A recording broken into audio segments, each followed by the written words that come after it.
전도서 3장 11절 한 절을 같이 합독합니다. 시작. 하나님이 모든 것을 지으시되 때를 따라 아름답게 하셨고 또 사람에게 영혼을 사모하는 마음을 주셨느니라. 그러나 하나님이 하시는 일의 시종을 사람으로 측량할 수 없게 하셨도다. 아멘. 영혼을 사모하는 마음을 주심에 대해서 이 제목을 가지고 같이 은혜를 나누도록 하겠습니다. 시를 한 편 제가 소개하려고 합니다.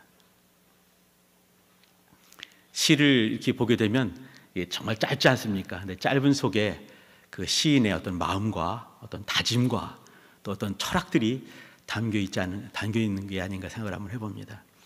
이 시를 지은 분은 1세기 당시에 예수님과 동시대에 살았던 사람이고 예수님보다 먼저, 그러니까 기원 전에 태어나서 열심히 또 이제 이 랍비인데 랍비 일을 하다가 주님이 공생애를 시작하시기 전에 죽은 인물입니다. 한번 들어보시기 바랍니다. 짧습니다. 나는 걷는다. 나는 넘어진다. 나는 일어난다. 그러는 동안에 나는 계속 춤춘다. 이게 답니다. 걸어가는 거, 자빠지기도 하는 거, 자빠져서 퍼지고 있지 않고 또다시 일어나는 거, 그게 우리 일상 아니겠습니까? 근데 중요한 것은 그러는 중에 이어지는 말이죠.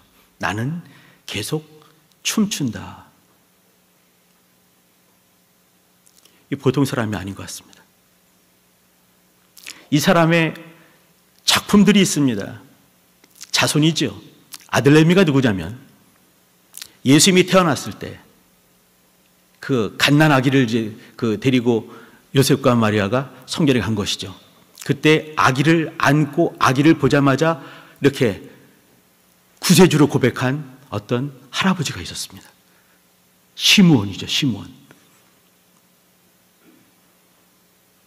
이 시므온이 이 사람의 아들입니다. 내가 구세주를 봤다. 하나님께서 이제는 나를 자유롭게 놔주시는구나. 왜 그러겠습니까? 이 사람은 계시를 받은 거예요. 내가 생전에 구세주를 만날 것이다. 이 사람이 이 시를 지은 사람의 아들입니다. 손자가 있습니다. 손자는 누구냐면 바울의 스승인 가말리엘입니다. 시몬의 아들이 되겠죠. 가말리엘. 우리 이제 사도행전에 5장에 또 22장에 딱 두 번 등장하지만 사도 바울이 자랑스럽게 말하는 게 나는 가말리엘 지파에서 거기서 공부한 사람이다 라고 자랑을 했습니다. 그때 말한 이 가말리엘이 이 사람의 손자입니다. 힐렐이라는 사람인데요, 바리새인을 이끌어가는 두 개의 큰 기둥이 있습니다. 한 사람은 이제 그 샴마이라는 사람이 있었고 샴마이 학파가 만들어지게 되고 힐렐이라는 힐렐 학파가 만들어졌습니다. 샴마이 학파는 아주 보수적이고 그러나 힐렐 학파는 좀 더 자유롭게 신앙생활을 할 수 있는 사람이죠. 아마 샴마이 학파에서 바울이 있었다면 그는 절대로 돌아오지 못했을 것 같습니다. 그 가말리엘 밑에서 그 할아버지 힐렐 학파 속에서 공부했기 때문에 그가 또 이렇게 그리스도인 될 수 있지 않았겠나 생각을 한번 해보기도 합니다. 아무튼 이 힐렐이라는 유명한 랍비, 근데 랍비 정도가 아니라 말이죠. 랍비 중에 또 랍비가 있습니다. 랍비들의 정말 대단한 사람을 랍반 이렇게 말했습니다. 이 힐렐이라는 사람은 랍비 정도가 아니라 랍반이라고 하는 랍비들의 랍비인 사람이었어요. 이제 이 사람의 쓴 시가 금방 제가 말씀드린 나는 걷는다, 나는 넘어진다, 나는 일어난다. 그러는 중에 나는 계속 춤춘다 이겁니다. 춤춘다가 참 중요한 것 같은데 이 사람은 랍비입니다. 랍반입니다. 하나님을 정말 사모하는 사람인 거죠.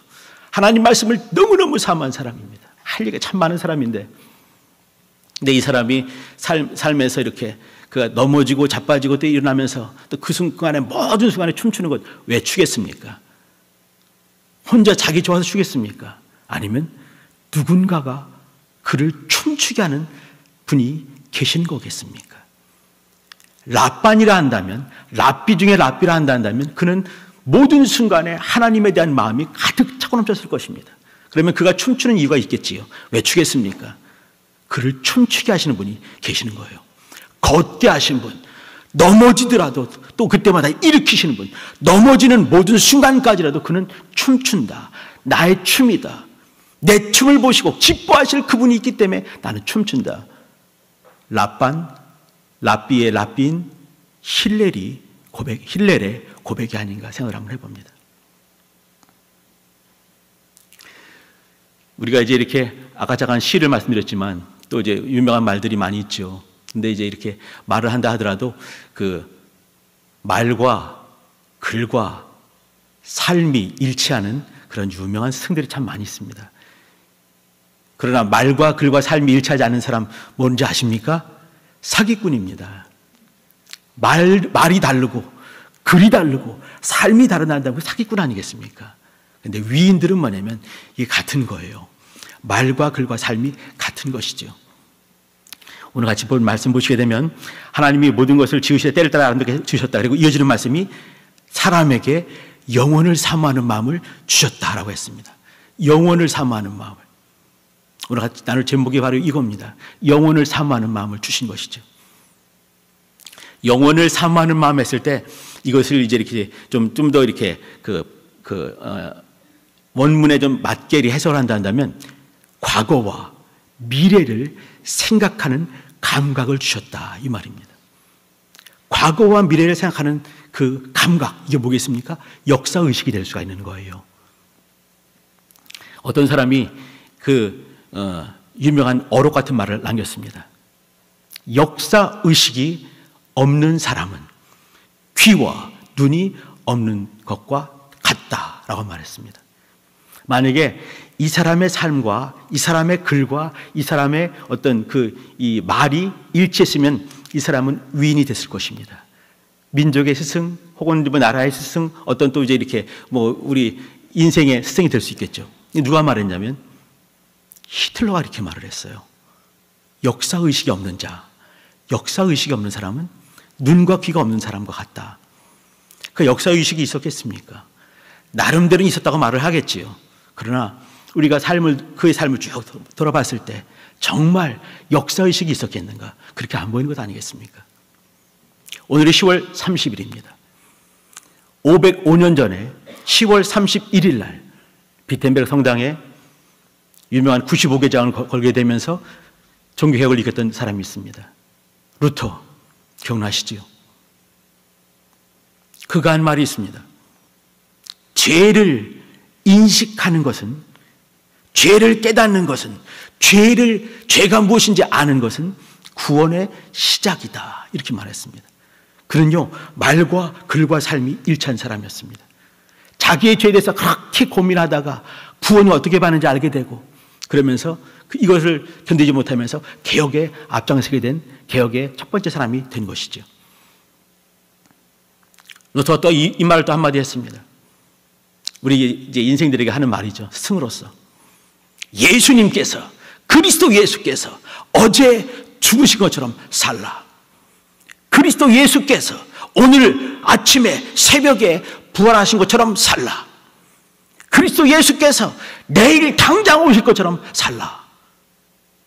그는 그렇게 말했고 또 그렇게 살아왔습니다. 또 살아갔고 그렇게 또 죽었습니다. 스승이 되는 것이죠. 자, 그렇다면 이제 문제는 뭐냐면 우리가 같이 나눌 여기 이 말씀입니다. 우리가 읽은 데가 전도서 말씀입니다. 전도서 3장 11절 말씀을 보고 있습니다. 여기 이제 하나님이 모든 것을 지으시되 때를 따라 아름답게 하셨다. 이 말은 뭐냐면요, 우리가 3장 11절을 봤는데 3장 1절부터 10절까지 보시게 되면 세상의 모든 만물들과 모든 것들은 때와 기한이 있다. 찢을 때가 있고 붙일 때가 있고, 돌을 던질 때가 있고 모을 때가 있고, 또 안을 때가 있고 안는 것에 머리할 때가 따로 있고, 전쟁할 때가 있고 또 화평할 때가 있고, 다 때가 있다. 그 말씀 아니겠습니까? 이게 무슨 말씀이겠습니까? 하나님 모든 만물을 지으시고 다 때를 맞게 하신 것이죠. 어느 때에 알맞게 일어나도록 그렇게 지으셨다는 거예요. 이거는 굉장히 겸손한 얘기입니다. 우리 인생 중에 어떤 일이 일어났을 때 모든 순간, 내가 걸어갈 때도, 내가 자빠질 때도 모든 순간에 하나님께서 정하셨다. 이게 뭐겠습니까? 하나님의 주권을 인정한 것입니다. 내가 힘들 때도, 잘 걸어갈 때도, 내가 자빠질 때도 하나님이 하셨다. 함께 하신다. 하나님이 아신다. 그렇기 때문에 나는 모든 순간에 항상 춤춘다. 이 말하는 것 아니겠습니까? 솔로몬이 지었다고 했는데요. 예루살렘 왕 다윗의 아들 예루살렘 왕 솔로몬이 지었다라고 알고 있지 않습니까? 그런데 이 솔로몬은 이 전도서를 쓸 때는 참으로 겸손한 사람이었습니다. 때를 따라 아름답게 하셨다. 모든 순간에 하나님께서는 제 때에 하나님의 일을 하신다.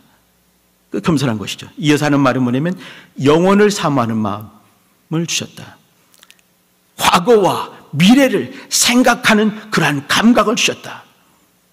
어제 일을 봐도 지금은 당장 당연하고 앞으로 모든 순간까지라도 하나님께서는 나를 기억하실 것이고 또 이렇게 기억할 수 있게 또 감각을 주셨다 하는 것이죠.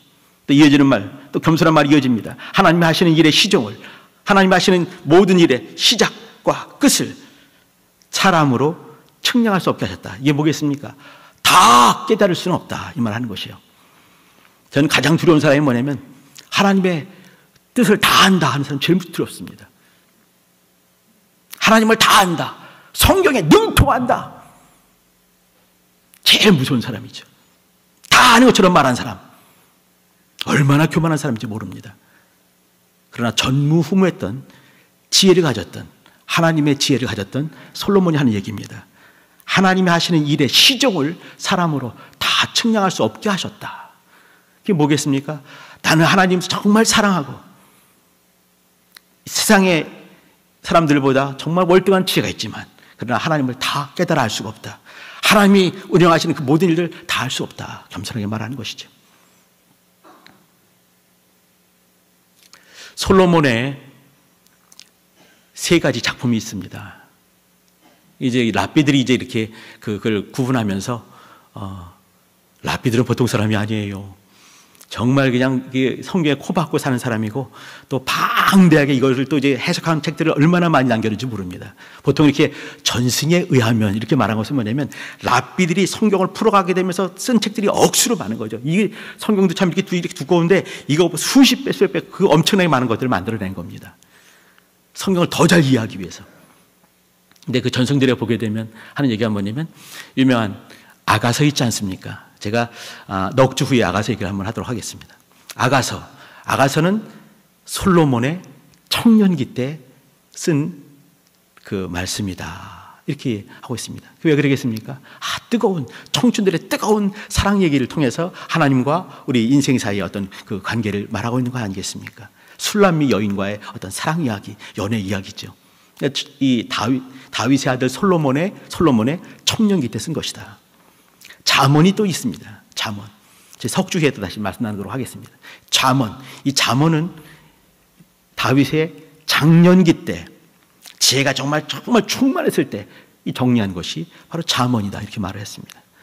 그리고 이 다윗의 아들 이 솔로몬의 노년기 때 솔로몬이 죽기 한 5년 이내 황금기 시간들을 다 보낸 다음에 인생을 관조하면서 쓴 것이 전도서다. 이렇게 말하고 있습니다.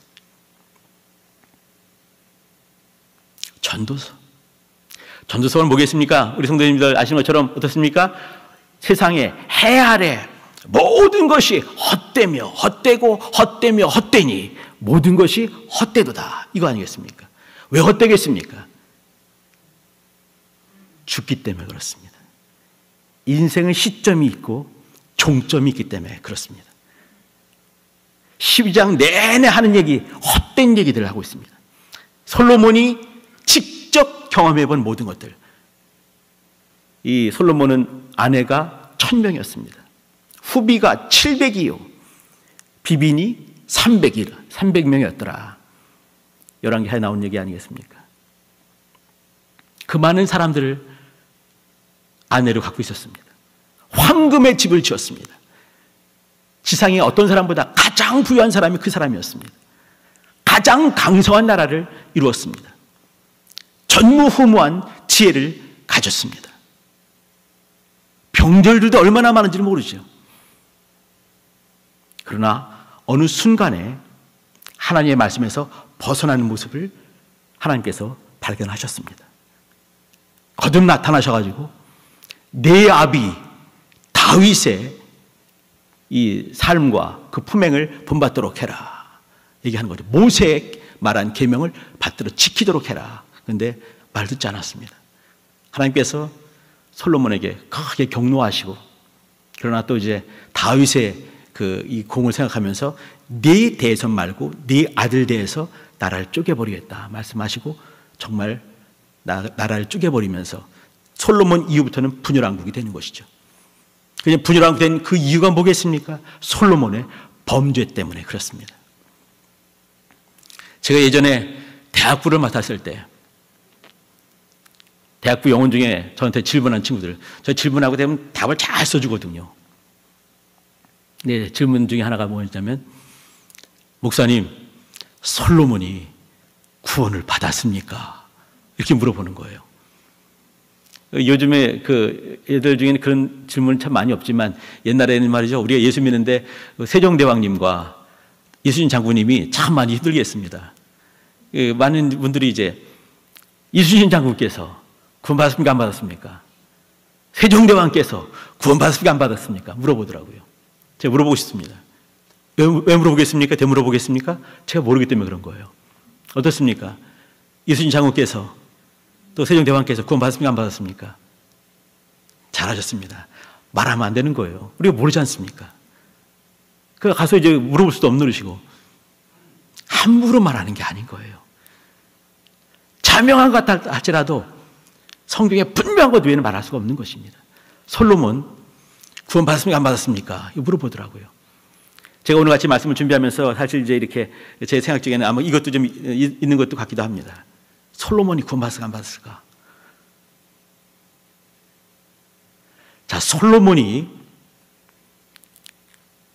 5년 남기지 않은 자기 삶이 다 저무는 바로 그때 황금기를 다 보내고 마지막에 쓴 성경이 바로 여기 전도서입니다. 전도서의 주제는 물론 주제는 겉보기는 죽음입니다. 그러나 내부를 깊숙이 들어가게 되면 죽음을 말하는 것이 아닙니다. 뭘 말하겠습니까? 인생을 말하는 것입니다. 자기가 경험한 것을 가지고 내가 부도, 재물도, 또 여인들도, 그 많은 군사력도, 또 삶의 지식을 가지고 살아봤지만 다 헛되더라. 뭔가요? 중요한 거. 해 아래 모든 것은 헛되다. 이 말을 하는 것입니다. 그럼 무엇을 해야 될까요? 해 위에 소망이 중요하다. 그 말을 하는 것입니다. 전도서의 마지막 12장 마지막 절 13절 14절입니다. 이 일의 결국을 다 들었으니 하나님을 경외하고 그의 말씀에 순종할지어다. 이것이 인생의 본분이니라 라고 말을 했습니다. 초에 하던 말씀이 뭐냐면 은밀한 것들, 비밀한 것들을 나중에 하나님께서 남김없이 심판하실 것이다. 그 말씀으로 마무리가 됩니다. 인생의 본분이 무엇인지 하나님을 경외할 것과 그 말씀에 순종할 것, 그리고 그 이후에 인생의 본분을 다한 그 이후에 하나님의 심판이 있다. 그 말로 마무리가 되는 것이죠. 솔로몬은 많은 것들을 경험했습니다. 관찰도 많이 했죠. 그 지식을 가지고. 1장부터 6장까지는 그가 경험한 것들을 갖고 씁니다. 7장부터 12장은 뭐냐면 그가 관찰하는 것, 지식을 가지고, 지혜를 가지고 그 말하는 것이죠. 잠언에 나와 있는 하나님 지혜와 지식과 지혜의 근본이 무엇입니까? 지혜와 지식의 근본이 무엇인가요? 하나님을 여호와를 경외하는 것이 지혜의 근본이니라. 여호와를 경외하는 것이 지식의 근본이니라. 솔로몬이 계속해서 한 말이 바로 그거였습니다. 어느 순간에 솔로몬 자빠지기 시작하지요. 왜 그러겠습니까? 이 큰 땅덩어리들, 이거를 이제 지켜내기 위해서 결혼 정책을 하게 되는 거죠. 여러 왕녀들과 공주들과 또 유명한 사람들의 또 이제 딸내미들 다 데리고 와서 결혼 정책을 했습니다. 1000명의 사람들과 결혼한 것이죠. 각각 사람들이 와서 뭔가를 섬길 때 그냥 섬기게 내비뒀습니다. 우상 전들을 만들게 내비둔 거죠. 그러면서 나라가 쪼개지게 됐습니다. 잠깐만 므낫세 얘기를 잠깐 말씀드릴게요. 므낫세는 그 유다 왕국의 14대 왕입니다. 그의 할아버지가 그 유명한 히스기야 왕이었습니다. 그의 자손 가운데, 므낫세의 자손 가운데 요시아가 있습니다. 이 유명한 히스기야는 아버지죠, 아버지. 므낫세의 아버지입니다. 그리고 손자가 요시아입니다. 거기 꽉 껴있는 그 므낫세. 12살에 왕이 돼가지고 55년간 왕을 했던 사람입니다. 나오는 얘기들 보게 되면 므낫세 악한 왕 중에 정말 대표적인 왕입니다. 남유다가 바벨론으로부터 멸망한 그 이유가 어디 있겠습니까? 므낫세 때문에 있었다고 주께서 말씀하세요. 열왕기하 23장 보시게 되면 여기는 요시아의 그 유명한 성왕 요시아가 죽게 되는 마지막입니다. 요시아가 죽게 되면서 요시아의 거룩한 일들을 말을 하는 거예요. 요시아가 이와 같이 거룩한 일들을 많이 했다. 그러나 이어지는 말. 그러나 내가 므낫세의 범죄로 말미암아서 이 나라를 내가 쪼개버리겠다. 유다를 버리겠다 말씀하시고 예루살렘 성을 버리겠다 말씀하시고 예루살렘 성전을 버리겠다 말씀하십니다. 요시아가 기가 막힌 일을 했지만 그러나 므낫세 때문에 하나님을 경록히 한 므낫세 때문에 이스라엘을 남유다를 멸망시키겠다. 예루살렘 성을 회파시키겠다. 성전까지도 깡그리 부숴버리겠다 말씀하시는 거예요. 이 므낫세입니다.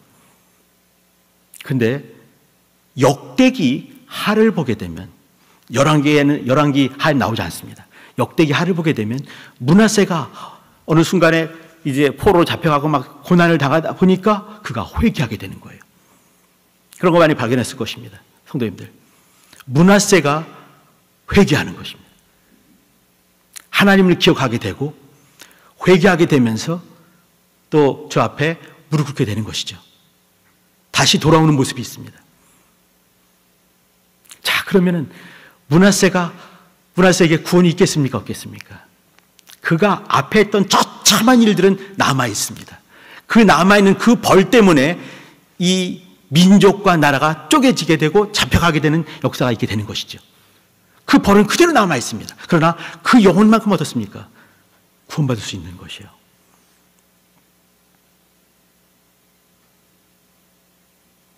저는 솔로몬을 생각하면서 그 생각을 한번 해봅니다. 솔로몬의 큰 과가 있습니다. 큰 과가 있을 때 마지막 작품이 전도서라 한다면 그는 하나님께 기억될 수 있겠다. 그러나 전도서 다음에 어떤 부분에서 회개하지 못한 부분이 있다 한다면 그건 답은 보이는 것이죠. 왜 그런가요? 중요한 것은 뭐냐면 영혼을 사모하는 영원한 것을 사모하는 마음을 하나님께서 주셨기 때문에 그렇습니다. 므낫세라 하더라도 처참한 범죄했던 어떤 사람이라 하더라도 여기 솔로몬이라 하더라도 영혼을 사모하는 마음을 주신 분께 마음을 들을 수 있다 한다면 인생은 달라질 수 있는 것입니다. 하나님께서는 우리 인생에게 정말 겸손한 인생에게 허락하신 말씀이 바로 뭐냐면 영혼을 사모할 수 있는 마음을 주셨다라고 하는 것이죠. 좀 더 깊이 해석하게 되면요, 과거와 미래를 통해서 영혼을 사모할 수 있는 그런 감각을 주신 것이에요. 내가 어떻게 살아야 될 것인가, 내가 어떤 모습으로 주 앞에 나아가야 될 것인가가 있다 한다면 우리는 오늘의 삶을 다시 살 수가 있는 것입니다. 입만 너불대는 것이 아니라 말과 글과 삶이 분리된 사람을 사는 그런 사기꾼을 사는 것이 아니라 어느 순간에 이것이 아니구나, 하나님 뭘 기뻐하실까, 과거를 보고 현재를 보고 미래를 보면서 삶의 방향을 정할 수 있다 한다면 하나님이 그들을 받아주시고 기뻐하는 것입니다. 어떤 노 목사님이 계셨습니다. 소천할 때가 되니까 기억력이 막 없어지는 거예요. 사람들한테 다 알려지게 됐죠. 목사님 돌아가실 때 된 것 같습니다. 사람들이 다 모였습니다. 가가지고 이제 목사님께 인사를 드리면서 이렇게 한마디씩 하는 거예요. 가서 이제 그 제자가 된 목사들이 많이 있으니까 목사님 저를 기억하시겠습니까? 그러니까 누구십니까? 못 알아보는 거죠. 옆에 있던 사모님이 목사님 여기 이분이 누구시라고.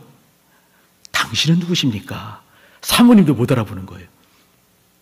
옆에 있는 아들내미도 못 알아보시고. 이제 어떤 또 제자 한 분이 그러면 목사님 다 못 알아보고 이제 정신없는 소리 하시니까 경리가 없으시니까 그러면 목사님 예수님을 아십니까? 그러니까 그분이 눈이 양 딱 떠지고 마치 심장에 어떤 주사를 확 맞은 것처럼 물론이지요. 나는 평생을 그분과 사귀어왔고 그분을 섬겨왔고 나의 영원하고 유일한 소망은 유일한 생명은 바로 그분이십니다. 라고 고백을 했습니다. 왜 그러겠습니까? 우리 마음 가운데 영혼을 사모하는 마음을 주신 분이 계시기 때문에 그렇습니다. 우리 성도님들 힘들고 어렵고 답답한 삶을 살아가고 있지만 매번 걸어가고 있지만 넘어질 때 있지 않습니까? 그때 넘어질 때도 춤을 추시길 부탁드립니다. 영혼을 사모하는 그분을 기억하시기 바랍니다. 다시 툭툭 털고 일어나시길 바랍니다. 우리의 말과 삶이 일치할 수 있게 사시길 부탁드립니다. 큰 어려움과 답답한 일이 있을 때 므낫세를 한번 기억해 주시기 바랍니다. 솔로몬도 한번 기억해 주시기 바랍니다. 전도서를 봤지만 전도서 다음에 그가 여전히 동일하게 우상 숭배하고 또 우리가 봐왔던 솔로몬을 오해케 만들고 또 이렇게 이제 또 달리 생각할 수밖에 없는 죄가 생각난다면 솔로몬도 미래가 없을 수 있을 것입니다. 저는 기억할 때 근데 솔로몬은 이 성경 거의 노년에 마치 반성문을 쓰듯이 하나님 앞에 반성문을 쓰듯이 쓴 것이 아닌가 저는 그렇게 생각을 한번 해봅니다. 만약에 그랬다 한다면 솔로몬은 하나님께 기억됐을 것입니다. 또 이렇게 하나님은 사람에게 영원을 사모하는 마음을 주시는 분이시다 라고 고백할 수 있는 사람이라 한다면 지혜와 지식의 근본은 하나님을 경외 두려워하면서 사랑하는 것이다 쓰는 사람이라 한다면 인생의 마지막엔 하나님의 심판이 있다 그것을 아는 사람이라 한다면 그는 돌아올 수밖에 없는 것이죠. 우리 성도님들 하나님께서 우리 성도님들 마음 가운데 영혼을 사모하는 마음을 주심을 믿으시기 바랍니다. 그 마음을 갖고 이렇게 움직이시길 부탁드립니다. 움직이시고 바뀌어져야 되는 것입니다. 우리의 말과 삶이 달라져야 되는 것입니다. 말과 또 삶이 일치할 수 있게 살아야 되는 것입니다. 어떤 시인이 쓴 시가 짧은 시가 있습니다. 내려갈 때 보았네. 산에서 내려가는 거예요. 내려갈 때 보았네. 올라갈 때 보지 못한 그 꽃. 이 시입니다. 제가 아는 이 사람은 말과 삶이 일치하지 않았습니다. 이 사람은 중입니다. 중. 파괴 중이죠. 중하다가 이제 안 하는 유명한 분이에요. 말하면 아실 분이에요. 근데 그는 그 자기의 글과 자기 삶이 일치하지 않았어요. 겸손하지 못했습니다. 다시는 그의 글 읽고 싶은 마음이 안 들게. 우리 성도님들, 삶을 살아간다는 것은 영혼을 사모하는 것입니다. 과거도 미래도 주님께서 함께 하시고 사모하는 마음을 주신 분을 기쁘시게 하는 것입니다.